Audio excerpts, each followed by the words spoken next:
দিনাজপুরের হিলিতে নির্দিষ্ট মেয়াদের অতিরিক্ত সময় ধরে আমদানিকৃত চাল ও মসুর ডাল এবং বিপুল পরিমাণ ধান অবৈধভাবে মজুদ রাখার দায়ে 3টি গুদাম সিলগালা করে দিয়েছে প্রশাসন।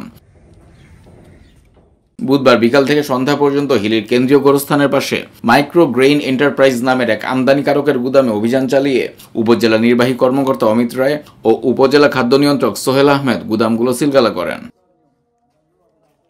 তারা বলেন, নীতিমালায় আমদানিকৃত পণ্য 1 মাস মজুদ রাখতে পারবেন।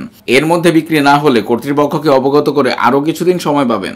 কিন্তু এখানে তিনি নীতিমালা ভঙ্গ করে মেয়াদোত্তীর্ণভাবে আমদানিকৃত চাল ও মসুর ডাল মজুদ করেছিলেন। এখানে মেয়াদোত্তীর্ণ মজুদ 271 টন চাল ও 47 টন মসুর ডাল পাওয়া গেছে।